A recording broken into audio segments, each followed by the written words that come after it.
Thanks, Melissa. And I'd like to start by welcoming our guests. Dr. Yolanda Sealy-Ruiz is an award-winning professor of English education at Teachers College, Columbia University, a published poet, and a champion for culturally responsive education and racial equity in K-12 and higher education schools. She is well known for her work in racial literacy and for her engagement with school communities, where she strives to bolster racial equity for Black and Latinx students. He has authored, co-authored, and edited numerous books and papers, including the Peace Chronicles, Advancing Racial Literacies in Teacher Education, and the award-winning An Archaeology of Self for Our Times. We are honored to have Dr. Sealy-Ruiz join us this evening. Thank you, Doctor. I'd like to introduce Dr. Crystal Belle with a brief anecdote, if you'll forgive me. I first read her work in 2019 when I came across her EdWeek article on social justice education. It was a short article, but her writing was clear, her passion was apparent, and her use of philosophy was both compelling and incisive. I was immediately enthralled and eagerly showed the article to our former program director and my mentor, Dan Alper. This was, he said, what made being an editor so much fun and so rewarding. Finding work that excited you and challenged you the way Dr. Bell's challenged me. He encouraged me to reach out to her, and as luck would have it, both Dr. Bell and I were attending AERA that year. And even better, she was willing to meet with us. Little did I realize how lucky I was then. Over the next few years, I had the great privilege and pleasure of getting to know Dr. Bell, former professor and director of education at Rutgers University, Newark, experienced K-12 teacher, poet, consultant, mother, equity leader, friend, and now Corwin author. Her book is Start with Radical Love, Anti-Racist Pedagogy for Social Justice Educators. And I am both thrilled and humbled that I had the chance to work with her these last few years. So thank you for joining us, Dr. Bell, and I'll hand it over to you. Thank you so much for that beautiful introduction, Lucas. It was such a pleasure meeting you those years back at AERA, and I can't believe it was in 2019, I believe, before COVID, which is just feels crazy. And I'm so happy to be in community today with Dr. Yolanda Sealy-Ruiz, who is very dear to my heart and who's a brilliant scholar who has really shaped my life in very formative ways as a scholar. And so thank you, Yolanda, for being here. And thank you to our participants for joining us on a Tuesday night. Come on now, shout out to you. I mean, let me get some reaction emojis just for showing up tonight for this work. Really appreciate you. So I don't know if we're gonna go over this slide yet. I don't think we are, so I'll save it for the end, Melissa. But Yolanda and I will get started in conversation. And I just want to frame the conversation. So, this book means so much to me. And it is very dear to my heart. And I do have some essential questions that I just want to sort of have up. It won't stay up forever, but I want everyone to just sort of pause and take a look at the essential questions because it is going to frame the conversation that we're having today. And the first question is just, what is radical love, right?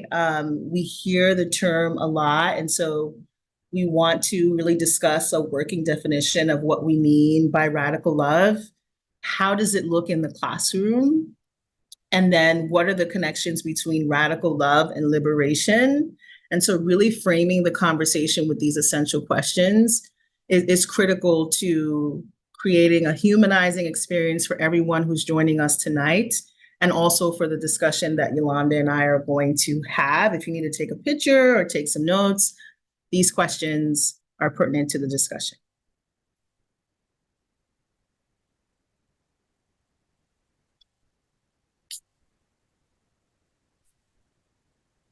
So let's get started. We can just start with what is radical love? And I want to just talk about radical love.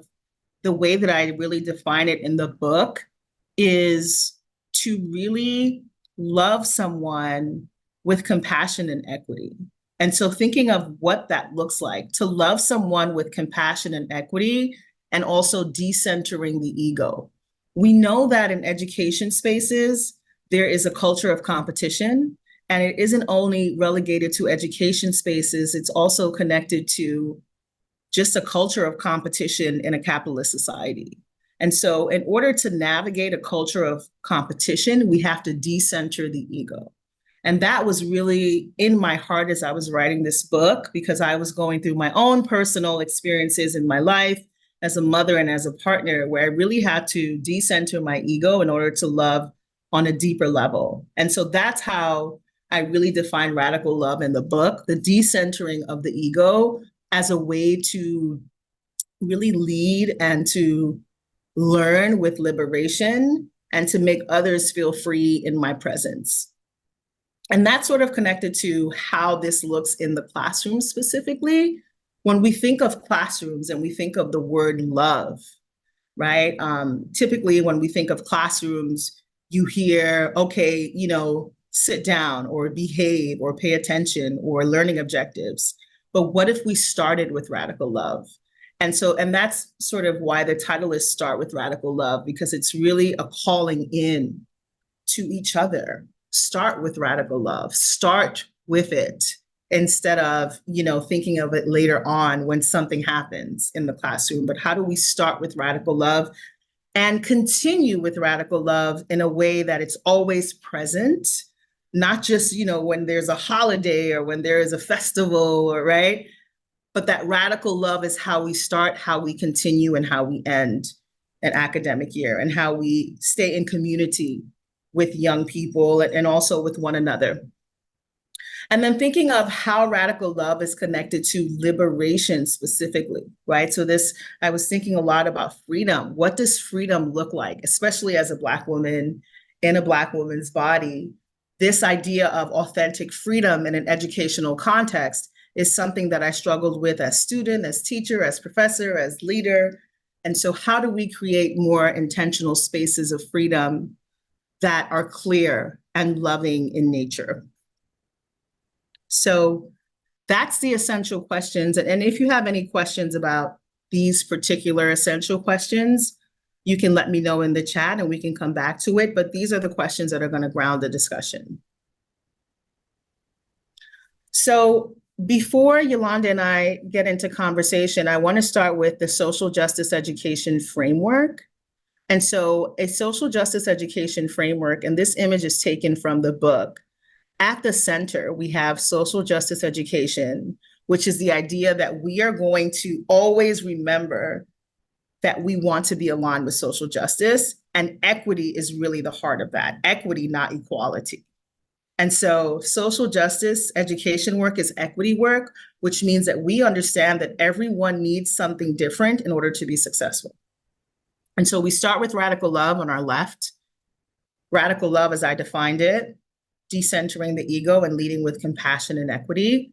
And from radical love, we move over to cultural competence, which is understanding the languages that young people are bringing into the classroom. What are the languages? What are the religions? What are the ways of knowing and being that they are bringing into the classroom that we are saying is a source of value, right? That we're not trying to take away from them. We're saying everything that you're bringing into the classroom from a cultural competence perspective is welcomed, is embraced, and that we are going to bring it into this space, not only in the classroom, but also in the school culture and the community. From cultural competence, we have critical race theory. And currently, I'm sure that many of you are aware, currently critical race theory is really under fire in many states, right? People are afraid of critical race theory and are trying to intentionally pushing critical race theory out of curriculum, and it's really connected to a misunderstanding of what critical race theory is. But critical race theory basically asserts that racism is permanent, and that idea is tied to how this country was formed and created on the backs of slaves. So I just want to sort of name that racism is here and we cannot just ignore it and hope that it will go away.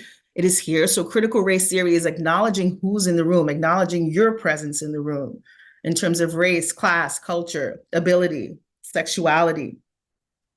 And last, but certainly not least, we go to student visibility, which is how do we center students in everything that we do? how do we bring students in a way that listens to them, understands them, hears them, gives them the space to shift our curriculum, right? What does that really look like? And that requires a radical love, because if I love you, then I'm going to listen to you. If I love you, then I'm not trying to control you. If I love you, then I want to see you evolve inside and outside of the classroom. So that's pretty much what this framework is connected to. And it's also tied to 4 pillars that I lay out in the book as well, which we'll talk about.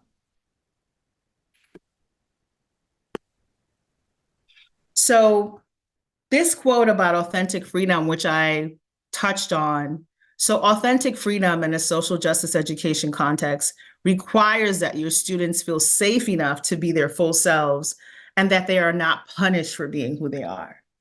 So that's really bringing this social justice education framework together. How do we allow an authentic freedom to exist? And that's that safety, that emotional safety, that physical safety, the bringing of the full self without worrying, I have to be great every second of the day. And that I'm not going to be punished for being who I am, no matter how I show up that day. And so I want to pause there because I know that was a lot of information, and I want to create an opportunity for Yolanda and I to be in conversation. But those pieces, radical love framework, social justice education framework, and this idea of authentic freedom is really at the heart of why I wrote this book, because I was feeling that within my own self and within my own body and my lived experiences as a teacher and as a scholar. I felt, and I always feel like I'm fighting for my freedom to just be, with all the changes and the iterations of the self. And I know that students feel the same, leaders feel the same, and teachers feel the same. And so how can we create this culture of love, of radical love and belonging and freedom? Wow, Crystal. First of all, thank you all 83 of us that are gathered here for this beautiful occasion of Dr. Belle talking about this book. And I'm so glad that you started, and this is who you are, Crystal. This is who you've always been, a person that operates from a space of honesty and vulnerability. So it makes sense that you talk about authentic freedom in the book, that you offer us a frame for thinking about how do you allow authentic freedom to guide your life. And I'm glad you started with yourself and saying that you were going through these different transitions, because my first question was, the timing of this book seems so perfect.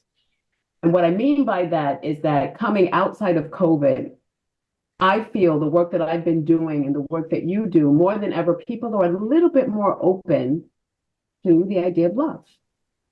They're a little bit more open to, we need to tend to the social, the emotional, not just for children with special abilities, but for everyone. So just pull back a bit and talk about timing, right? Talk about, in the frame of, what are your hopes for this book? Given the time that we're in, given the time where the book has landed and the shape of the world, the struggles in education, what's your hope for this book? Start with radical love. I love that question. Thank you so much for that question, Yolanda, because it's powerful. And my hope for the book is that first and foremost, it gets to everywhere it needs to be, starting with educational spaces and places, K-12, higher education, also corporate spaces, especially DEI, which is the work that I do now. All of the learning activities in this book and the theories can be applied to any professional development learning setting. And so my hope is that it gets to as many places as possible, spanning industries, because my work spans industries, my life trajectory spans industries, and I really wrote this moving through different industries and experiencing different trauma as a Black woman who is committed to my freedom and is committed to truth telling. And as you know, that is not an easy journey to take when you're committed to this, right? There is a risk. And the risk is sometimes you realize maybe I am too big for this space and I need another space. And so I learned that. And so my hopes is that people can pick up this book and say, I can do this tomorrow and generate conversation and help people learn better and heal better. Specifically, how do we heal together in the learning through compassion, through empathy? Because as you know, everything that's happening in the world now, we're witnessing some really devastating times. And it's really when you're consuming a lot of content that is violent and tragic, and you're there, right? And you're thinking, what can I do? We need to think back to how radical love can save us.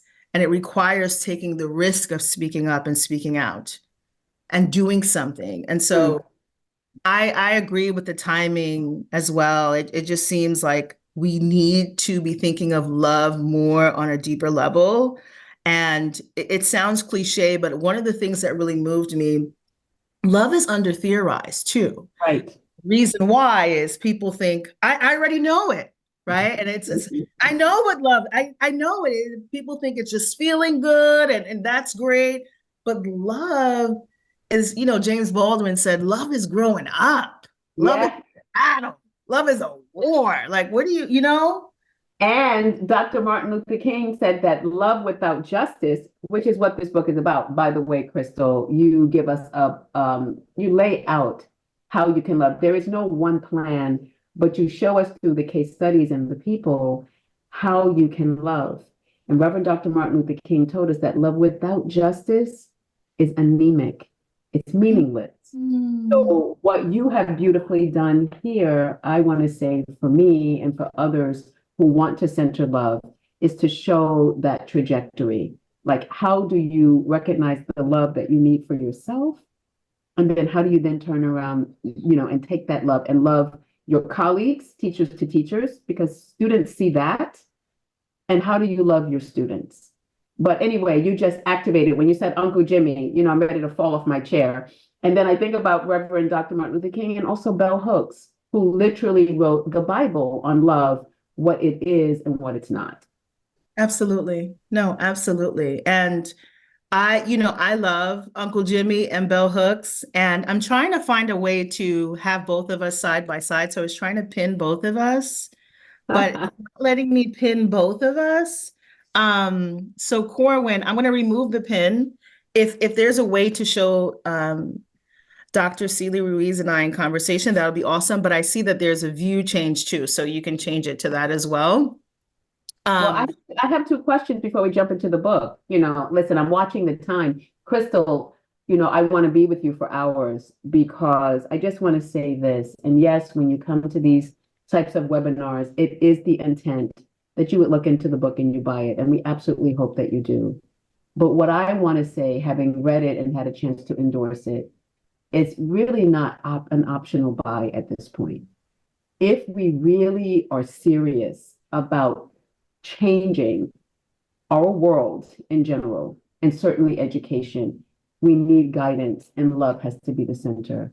So, I feel very strongly about that. And I want to jump into the book because of all that you offer. But I did have two more questions. I really had a bunch. Yes. No, please. No, please. I was just trying to pin your beautiful face. That's all. Go ahead. Thank you. I am here. Listen, I'm listening. Close up. All right, here we go. Crystal, I want you to talk about how love is a practice in your life. Now, it could be the radical love, because you mentioned the multiple industries, and I've been following your career. And much like me, I was in business, education. We vacillate back and forth because we're needed. This kind of work is needed. But if you can talk to us about love as a practice in your personal life. I am so here for this question. And I want to start with my mother, because I'll start with my grandmother, actually. So my mother's mother was a woman who had 10 children in Trinidad, and very much had to go with the times. And my mom came up after, and my mother had a very different approach to my grandmother. She practiced motherhood with self-care. So I grew up seeing a mother who did not, a Black mother. And let me just say this, I'm speaking as a Black woman, as a Black mom. There's a lot of language around Black mothers being the mules, doing everything, working to the bone, you know. Yes, talk about it. Listen, there's a reason why I named my daughter Zora, okay? Listen, I know you. Listen. If y'all don't know it, y'all need to follow Crystal Belle, and all the clues are there. They're just like sprinkled throughout. Anyway, you know that was intentional. You know it. And so seeing my mother, who is first, Trinidadian American, come to this country, practice self-care, I saw that, and that was in my psyche. And so as I was coming up and I saw just a lot of people working really hard, but never resting and never taking their time, I always practiced self-care. I always practiced rest. I didn't know that's what it was at the time. I didn't know that's what I was doing because that's how I was raised. So I would say love as a practice in my life is, number one, I'm not afraid to say no. I say no. If it's going to protect my spirit and my body and my mind, I say no. Yes. I quit. I have quit things when it did not serve me. I said, I'm done. I'm out of here. And when it was very unpopular, things that people said, why would you quit the tenure track? Why would you leave teaching?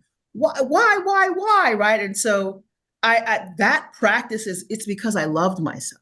When you love yourself, you got to walk away sometimes. And your business, Self-Love Life. I mean, as I've just been watching you, Crystal, you are authentic freedom. You are what you speak and what you preach. So, I mean, we could talk about that, the importance of people, you can say one thing, but if your life is totally different, there's this cognitive dissonance that you're always working around. That is not you. And you've been very open and vulnerable. And I think that offers a beautiful example for males, females, trans, whatever bodies you're in, to love that body you're in and to be faithful and authentic to yourself. So I personally wanted to thank you for giving that example with your life as a scholar, as a mother, as a professional. Yolanda, I love that. And can I touch on Self-Love Life 101? Because that is so powerful. Self-Love Life 101 is an online coaching business I created in 2017 because I was seeing that it was the concept of loving ourselves, not in going to get a pedicure or and that's loving yourself too, but loving yourself for real, where you look at the scars and you look at the wounds and you come back to yourself. I wanted to have a space where I could talk to people about this and coach them on it. And that work has just been so revelatory. And shout out to Bell Hooks, because when I read her love series, the trilogy, All About Love, I read all of those books. Yes. I was like, we have to do this work.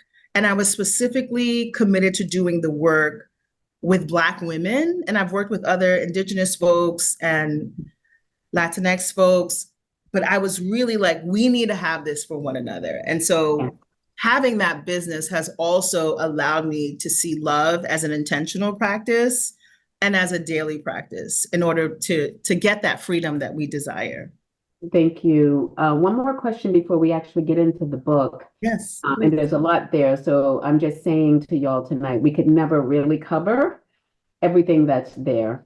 But you are, among other beautiful things, personalities, characteristics you are a poet. And you're a fierce poet. And Crystal, when you were a doctoral student at Teachers College, you did very innovative things. I remember the conference you put together around the slaying of Trayvon Martin. I remember the racial literacy roundtable you did around race. And I also remember times when you performed. So if you can talk a little bit about the connection or perhaps the role of the arts in love, and specifically within a school context. What is the role of the arts in terms of loving students in a school context? Oh, I love it. You know, that question is making me cry. So, Um, um, mm, that's really beautiful. And, you know, I have to start with a story because it's always a story. always. When I was growing up, I was so sheltered and I didn't know it until I got to high school. And when I got to high school, which was from 1996 to 2000, there was a rise of police brutality in New York City. I mean, it was like every single week. Yep. And there was a particular story, Amadou Diallo, I'll never forget it. Oh yeah, I know. I grew up in the Bronx. I remember 47 shots. Yes, And he had a yes, wallet in his hand. yes, and he had a wallet. Okay. And before him was Abner Louima. And so, Abner Louima with the plunger. Yes. yes, with the plunger. And so I was always writing poetry since I was in fourth grade. Shout out to Miss Skirbo, okay? So I was always writing poetry, but it wasn't until high school where these things were happening and I was talking about it at home. And then I'd get to school and nothing. I mean, I would get to school, no teacher would mention nothing, nothing. And I didn't have the language that I do now for what that silence was. Like we were all talking about it. We were in the lunchroom talking. We were in the classroom talking about it. And the teacher was like, okay, today is do, do, do, do, do. And so I started writing poetry about it, about this police brutality. And I started in high school having these like poetry slam sessions with students to talk about this. Mm-hmm. And we did a walkout for Amadou Diallo. We said 41 shots by the cops. We walked out of the building. And so that's when I really turned to poetry as activism. That's always been in my heart. Yes. All through our college, I did it. And then when I became a teacher, when I saw poetry wasn't in the curriculum, I was always using poetry anyway. I would bring in music. We would analyze song lyrics. We would use poetry. We would create our own poems. And so I've always used it in my own life to make sense of what's happening. I used it as a teacher to really push against the status quo. I mean, students were writing about their critiques of school. They were writing about what they disliked. We were having poetry readings in the classroom. And so in terms of the role of arts in school, number one, art is literally saving the world every single day. Every day. We all listen to music. We all consume movies, film, books every single day. And when we think about what it's doing to our hearts and to our minds, it is literally saving us. It is literally healing us. And so I always start with the creative in classrooms, always, before we jump into anything, as a way to analyze the self and as a way to make space of community and healing community. Mm-hmm. And what you just did so beautifully, Crystal, thank you for taking us through that, is making the connection, right, of how you love your students. Like when people say, well, what might that look like? Using the arts, creating spaces for them to express what is hurting them, what they're confused about, what they want to know more about, is a way of integrating love into the classroom. It is that simple. But of course, as you mentioned, the work has to start with your heart, with yourself, and so forth. But I wanted you to bring that out because I know who you are as a poet and who you are as a teacher. And just to encourage those administrators and teachers who are on the line, oftentimes arts are the first thing that are gone. They were started to be removed over 20 years ago. Arts are healing, and arts allow our students to understand that we love them. So it is that simple. But I do want to jump into the book for our last few minutes before we open up for Q&A. And there are a lot of beautiful people in the book. There's Richard Tate, there's Elena de Jesus. You know, there are these folks that when you put the call out to talk about radical love, they jumped at the opportunity. So I want to start a little bit backwards, and that is towards the end of the book, like around page 141. I want to highlight Elena de Jesus. And I just want to make space for you to say whatever it is. Maybe Elena's on the line, I don't know. But why is Elena a quintessential example of radical love? Oh, love it. So I think it's important to know how I connected with educators for this book. So Elena was one of the two people I didn't know in real life. Mm-hmm. Three of the educators, I know them, I've seen them in action. Elena is one of the people who reached out to me through a call on Twitter and said, I want to talk about this. I want to answer these questions. And so that already tells you the kind of educator you're dealing with, right? Yes. Someone who sought out the Yes. study for the book. What I love about Elena's story is that she was so committed to social justice for her students. And the story in the book, for those of you who are with us, she talks a lot about how Black students in particular were targeted and really vilified for doing things that happens with any students, right? That they make mistakes.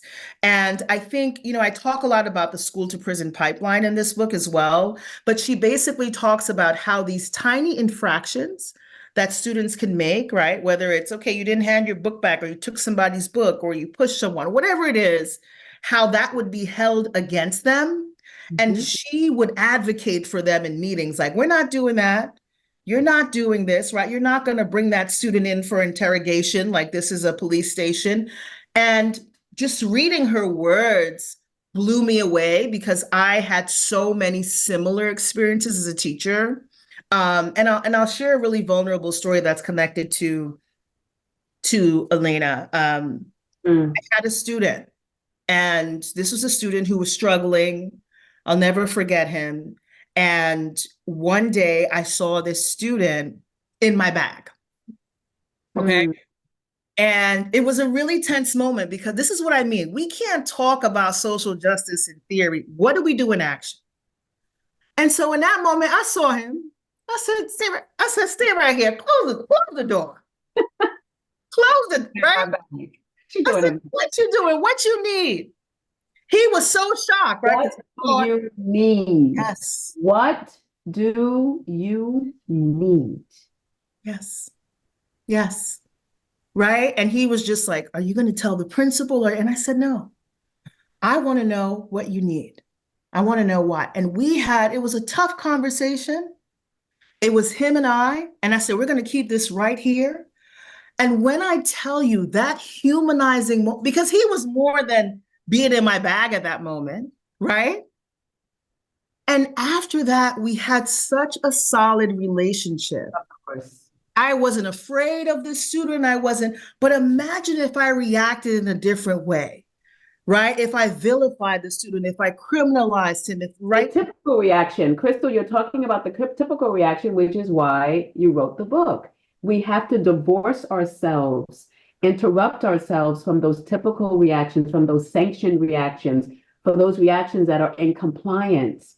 You exhibited not just love, but courage to see that young man by asking him, what do you need? Yes. And I always remember that story so much, Yolanda. And when I think about how Elena defines social justice, here's what she says when I ask, what is social justice education? Yes. Social justice education includes providing equitable opportunities to all students and advocating for all students, especially students in vulnerable populations. She names Black students, students with disabilities, students who live and attend schools in areas that are considered to be at a socioeconomic advantage. Wow, very clear. Very clear. Very clear. And we have to recognize how society has created conditions for those students to be in those spaces. So what I appreciate again about the book is not exactly a sociological text, but you are very clear in making connections. So in our last few minutes, let's jump back to the book. Yes. I'm excited. Please. Okay.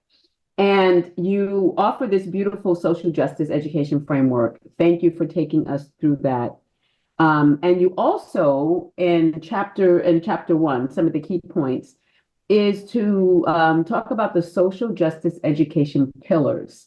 So I want to just kind of throw a conversation out there for you to say a little bit more either about the framework or bring in the social education pillars, but in the context of how can they help a novice teacher who says, I know that there's injustice in my school. I've never quite seen myself as a social justice educator, but perhaps I can engage in this framework and in these pillars to help teach myself. Because we can't just rely on professional development, y'all. Those days are over. If we can get professional development from our school around these issues, it's beautiful. But not all educational leaders are in that space, especially with what Dr. Belle mentioned, in this woke phase and really attacking anything that talks about race, class, gender, sexual orientation. So you may find some leaders are afraid. It's getting a little bit better as things have become exposed as a political football. But, we have to, as teachers, educate ourselves. So Crystal, talk us through this a little bit. I want to learn this. I don't know exactly how to do it. How do I start with your framework and the pillars? Absolutely. Thank you so much, Yolanda, for that question and that framing. So it's important to know that the framework is intersectional. And so intersectionality, shout out to Kimberly Crenshaw, is the understanding that our identities are multifaceted and they look different depending on race, class, gender, ability, sexuality, and all the things, and that we cannot label everyone in the same way. So it's intersectional first and foremost. And there are pillars that are informing the framework. And so the pillars, which are on page 20, are some key ideas, and I'm going to read the ideas for you. And under the key ideas are an explanation of how they all work. So the first is to understand the needs of your students on a cultural, socioeconomic, and racial level. You cannot be a colorblind educator in any context. You have to see them. You have to know what they're bringing in, and you have to name it. And so this is where the critical race theory comes in. There's this new wave in teacher preparation, because I've been there, where some people are trying to get to this notion of a post-racial anything, right? And I'm saying that doesn't exist. We have to acknowledge where we sit, where we stand, our positionality. So that's the first pillar. The second pillar is using the privileges you have as a teacher to leverage the playing field for students to effectively see themselves in the classroom, as well as within the communities they identify with. So understanding that as a teacher, you have privilege. And in the work that I do, and they're like, I don't have it. You have privilege. If you are teaching a group of people, there are privileges that you have, and you have to find a way to make them feel safe. And you have to find a way to create equity for everyone who is in that space. That is your job, okay? So that's number two. Number three is vulnerability. Allow yourself to be vulnerable. And listen, shout out to Bell Hooks, because teaching to transgress has been on every syllabus I have ever taught in my whole life. It has never changes your life. Changes your life. It's like, period. And so you have to be vulnerable with your students. If you think you can go in and I can be neutral and I can be the master, and you are reinforcing hierarchy, you are reinforcing oppression. But if you really go in there and you're vulnerable, you say, I don't know that, right? I would tell my students at every level, graduate level, undergrad, K-12, I don't know the answer to that. Let's figure it out, right? Sharing with them when I feel confused about a topic, or I'll think about that, or thank you for pushing me, apologizing in the class, right? When you've overstepped, because that's the vulnerability that we've experienced. There is no educator who has never said something that you're like, oh, did I say that? Right? And then last but not least, the fourth pillar is carefully constructing anti-racist curriculum that infuses intersectional yet rigorous academic standards. How are you creating that curriculum? Are students heard? Are you giving students the space to critique that curriculum, which is something that I always did. Here's a survey, here's 3 questions, how you liking it, right? Checking to see if it's working and not assuming that, hey, I created this great thing, okay, run with it. But checking in on a monthly basis to see, how is it resonating with this group? What can I change? What's iterative? So always having that iterative process for developing and sustaining anti-racist curriculum specifically. So those are the pillars. Crystal, thank you so much for laying that out. And what I want to give back to you, which I'm sure when you were writing this, you saw this, because as a reader, as a parent, that the pillars in and of itself is love. It's like you have signified, you have written a book talking about the importance of radical love, and your framework and the pillars and the examples that you have in the book are all examples of what love looks like, what love can be. And that for me is the power of the book. It is a book that you both read it and is speaking the examples.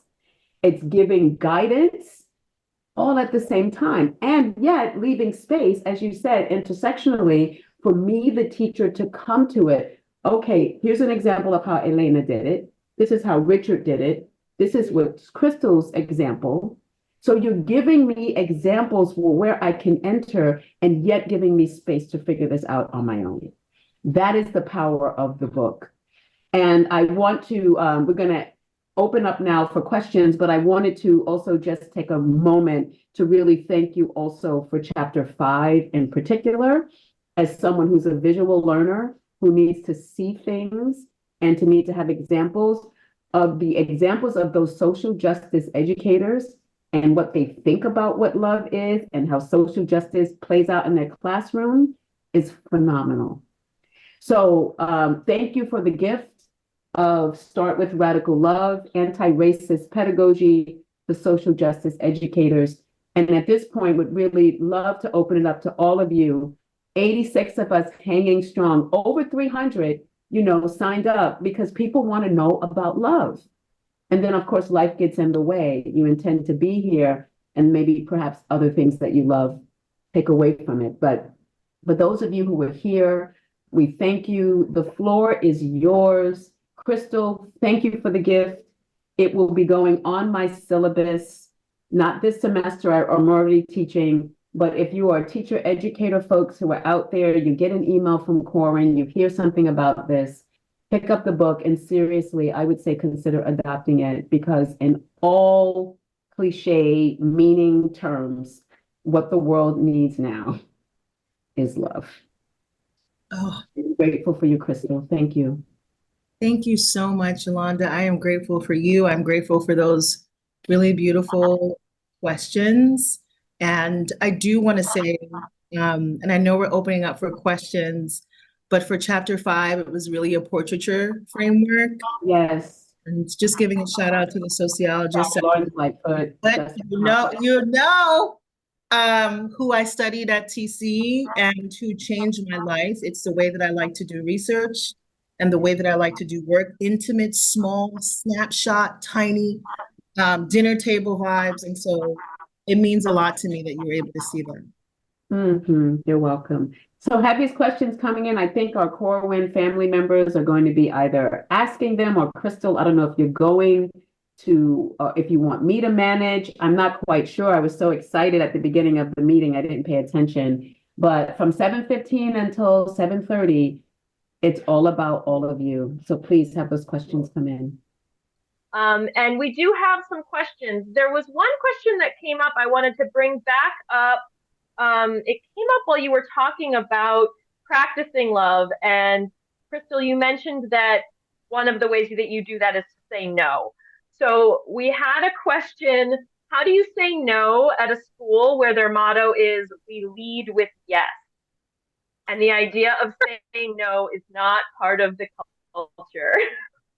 Wow. So first of all, and I want to say I'm saying this respectfully and truthfully, saying that we lead with yes is actually dangerous. And the reason why is because there needs to be space to say no in order to really have a liberatory model. So a liberatory model is based in a social emotional way of knowing and being, which means that the answer isn't always yes. And if we want to think about consent of body, mind, and spirit and engagement, the answer isn't always yes. And so I think, number one, it would be respectfully to critique the motto.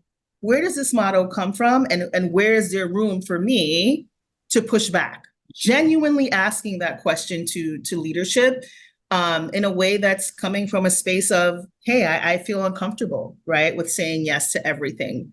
And then the second piece is when you have to say no to something that feels disingenuous to you, making time to speak with that leader. A lot of the work that I did in schools, whenever I felt like there was a leadership model that was oppressive to me, I would set up one-on-one time to talk to the leaders. I really did. And I find that there is something more humanizing about talking to that leader one-on-one versus, in a PD, bringing it up in front of everyone. I think you can start with the one-on-one, that humanizing conversation and explaining why, saying yes to everything also doesn't give you room to critique, to question, to say no. Because saying no is part of a radical love framework, just like where are the spaces for students to say no to you, right? And giving students those opportunities and really meaning it. When do we give students an opportunity to say no in a way that still allows them to have mastery of learning, but lets them say, hey, I don't really feel good about this assignment. Can we talk it through? Can you tell me why? And we need to make space for this. We need to really pause. I think one of the dangers of education currently is when sense of urgency becomes oppression, right? Sense of urgency is force, right? And you're doing things that are actually oppressive to the body, mind, and spirit, like having students walk in straight lines or preparing teachers to teach in a way that is dehumanizing. And so we really have to question these practices that are harmful long-term and that don't really speak to liberation, but speak to systems of oppression that are really ingrained in many educational models and from a bigger context within our society as well. Thank you so much for that. One question that I can answer that I saw come in the chat is whether this session was going to be distributed after the fact. This is being recorded. If you're here, you'll get an email with a link to the recording. And if you want to share that widely, it'll be publicly available on YouTube, our YouTube channel, and as a free resource on Corwin's website. So yes, you can come back and revisit this. We've had another question come into the chat. How can you help a teacher in a predominantly white school support students who are not white?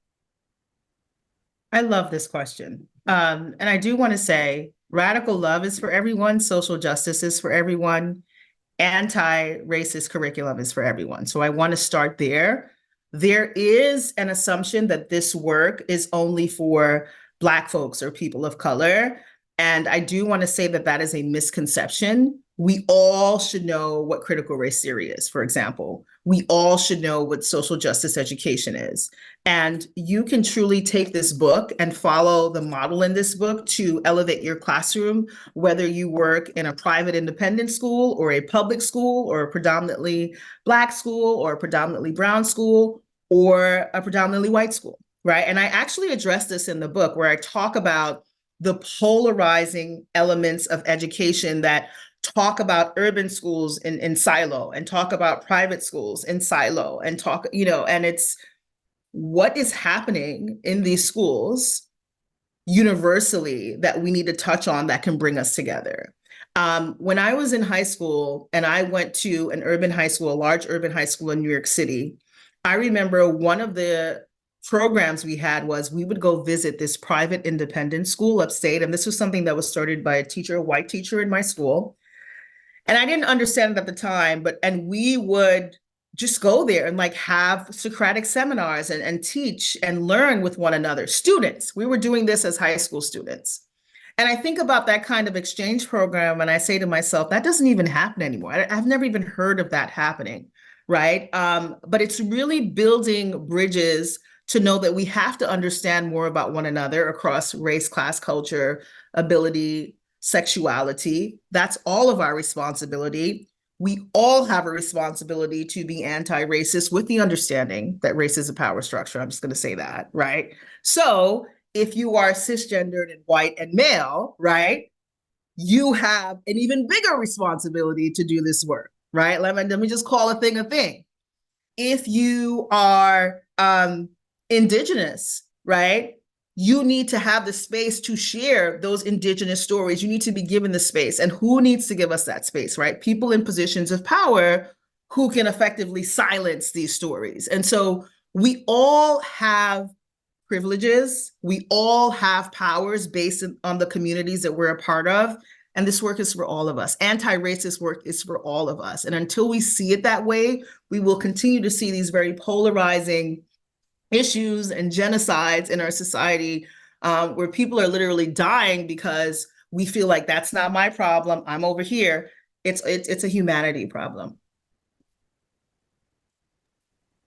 Thank you so much for that. I don't think I've missed any other questions in the chat. We do have a few more minutes, so if anybody has a question for our panelists today, please feel free to put it in the chat. This has been such a rich discussion. So yeah, we have a couple more moments if we have any lingering questions or Well, I would like to, if I may, I would love to just read the two endorsements that grace the back of the book, because they're from two very powerful scholars in their own right, who exemplify love in their classrooms, in their work, as well as social justice.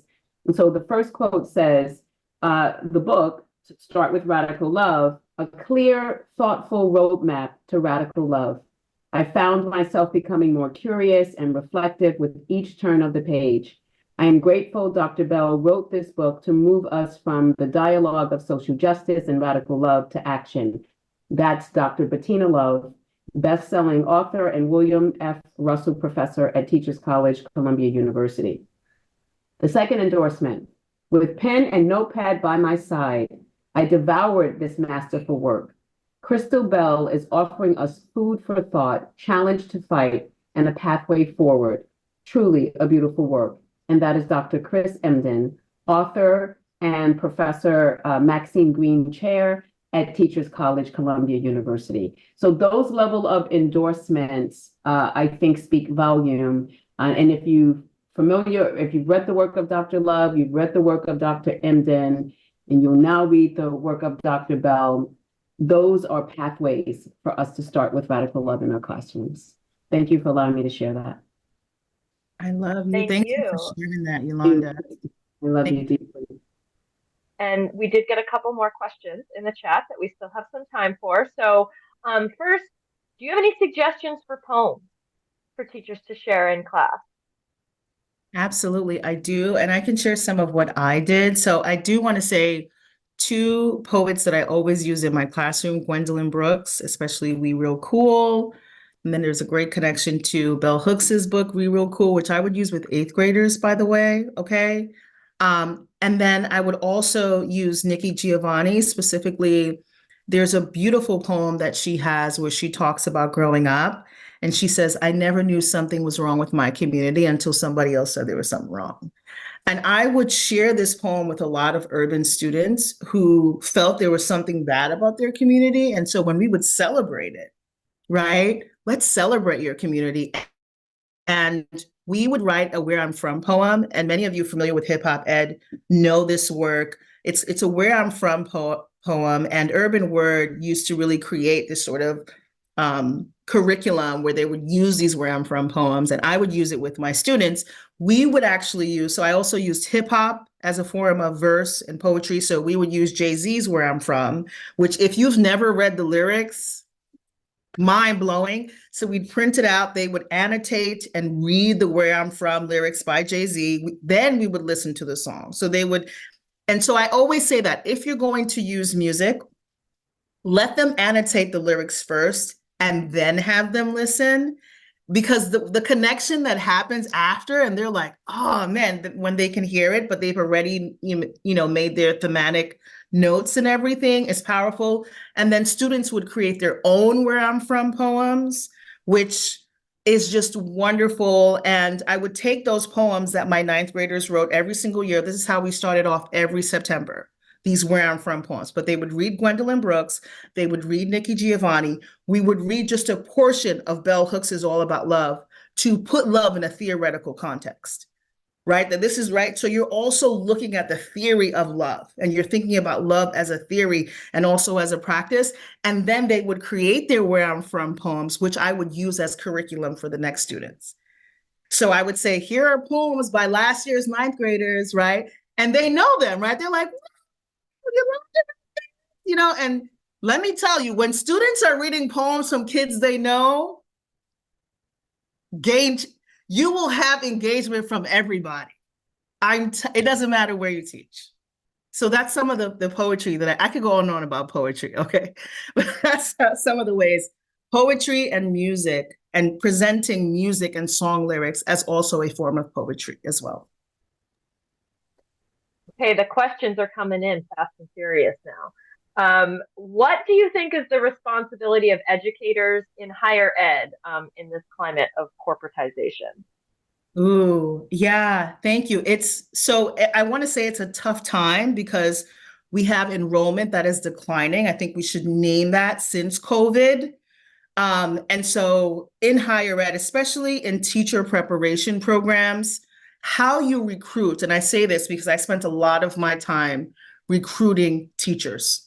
How we recruit has to become more intentional. How are we recruiting? What are we saying to them? And so I started with, this is equity work.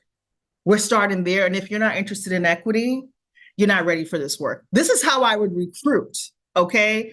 I think in some teacher preparation, it makes it seem like, I hate to use this word, that like we're begging for teachers. And that's not appealing. Like, imagine, right? When people are begging for things, it never feels good. You need to make it appealing. And so I would present it as equity work, as social justice work, and as heart work.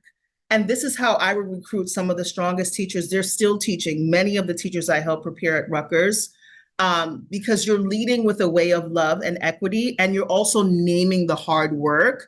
But I would also say, but you're not a martyr either. If you want to be a martyr and a savior, like, this ain't the right place either, right? So really rejecting those teacher as savior, teacher as martyr. No, right? This is heart work. This is love work. This is pushing against the status quo work. So how we recruit in higher ed is critical to the profession. And then also how we sustain community partnerships with these schools. How are we going into schools and supporting teachers? How are we inviting them into universities? Are we just sitting on the outside?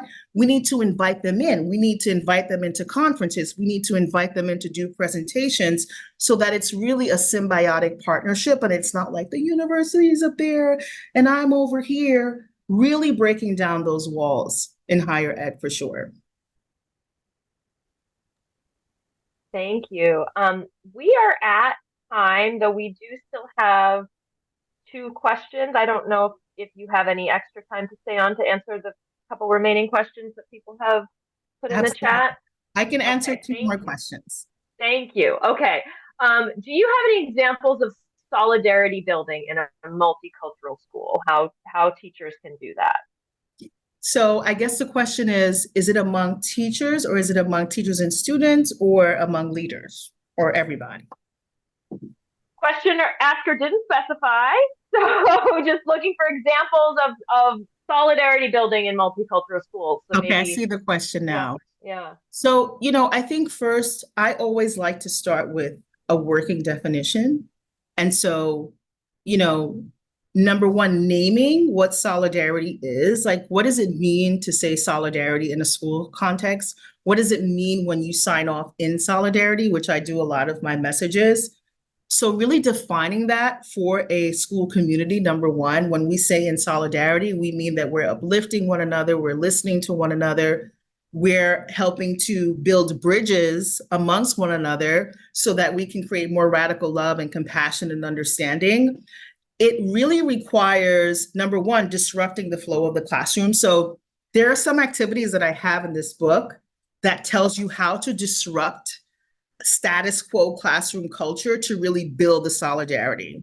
So one of the activities in the book is really an activity where everyone in the room is going to create like a human heart with your physical body, right? And that's doing a couple of things. One of the first things it's doing is it's creating vulnerability right? It's paying attention to the embodied self, our physical bodies, how it shows up in the space, and how we use our bodies to be, right? To just be, to just exist. So naming our existence. And then doing more activities that are kinesthetic, that allows you to move around, that allows you to talk to each other. Gallery walks are a really great way for building solidarity, having different images up of different times in history that impact different groups of people. I would do that as well. And then last but certainly not least, having more conferencing in school culture and in classroom spaces. And I'm not talking about like parent-teacher conferences or office hours. I mean conferencing informally, right? So like, hey, I noticed you didn't seem like yourself today. Let me talk to you. And this is something that I did a lot with students of every age. And I've taught students of every age, old, young, in the middle, to say, I see you, I see what you're going through, let's talk about it. So building a culture of dialogue, a culture of trying to understand, of trying to listen, to love more, are some of the ways that you can build solidarity among different groups of people. Thank you. And I know I said two, but the second question is actually maybe similar. And so maybe you've already answered it. How do I involve multiple cultures without making it feel forced or just going through the motions of caring about other students' cultures? And I think you were a little bit touching on that in your response just now. Yeah. I mean, that's all of our work, right? And it's in everything we do. And I want to say this, and I mean this from the heart. I want you to think about the social media you consume on a daily basis, which we all do in one way or another. Your LinkedIn, your Facebook, your Instagram, whatever. Is everyone you're following the same kind of person, right? Same kind of individual. And if they are, you need to shift that so that it's a more diverse representation. And I mean across race, class, culture, ability, sexuality, all the things. We have to start consuming content that speaks to different walks of life as a way to understand that this work is for all of us and to be intentional about it. And I want to be honest, I can call myself out, right? When I really started thinking about that as I was writing this book and I looked at my own content, right? Everyone was able-bodied and I'm like, girl, bye, right? Like, what are you doing, right? And so really pushing myself, right? That I need to follow also people who are not able-bodied and people who may be hearing impaired and people who, right? And so really having these multiple perspectives as a way to know that the world is vast and to sort of decenter, the privilege, right, of being able-bodied, right? Just like race privilege, right? Class privilege, right? Like really just naming those things and intentionally moving against it to push against the status quo. And so pushing against the status quo is really hard work because it requires you to be intentional, right? And to really say, what is my positionality, right? If I am a Black woman with multiple degrees who has access to different spaces and places that another Black woman doesn't have, how do I uplift that Black woman too, right? And not only speak to the Black woman over here. It's the same thing, right? How do I really, like the naming of I am on Indigenous land? After you name it, right, what are you doing, right? Are you supporting to Indigenous causes? Are you just saying that because it sounds good at the beginning of the Zoom, right? So I really call myself out. I really do. I call myself out often because if I'm not calling myself out, how am I going to really do this work, right? So it's the ability to call yourself out, calling out your family and them too, okay? And doing the work. I do have a checklist at the end of the book. It's called a Social Justice Educator Checklist in Chapter 6 that really allows you to say, am I doing these things? Am I holding myself to these things on a daily basis so that you can have a checklist where you can check in with yourself socially, emotionally, theoretically, practically, it is there.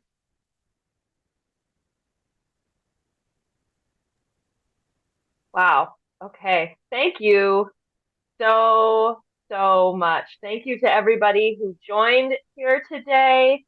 Thank you, Dr. Belle, Dr. Sealy-Ruiz. This has been a fantastic presentation. And I can't wait for everybody to share it all over the internet. Me too. Me too. Yay. Share, share. Thank you. Thanks for having me. Crystal, congratulations. Corwin, congratulations on this beautiful book. And everyone, thanks for being with us. Thank you so much, Yolanda. You are such a sage and a powerhouse. Thank you to my Corwin family, Melissa. Lucas, listen, Lucas is the editor of all editors. You don't understand. Lucas, you Go, already Lucas. know so much love for you. We've had hours and hours of conversation, and I could not have done this without you. And I hope that you know that. Thank you for seeing me, like for real, for real. You reached out to me at a time in my life where I had one foot out the door in the academy, and you just came out of nowhere, I felt, after that article. And so I have so much love and admiration and respect for you and Dan. And I'm so happy this book is out into the world now.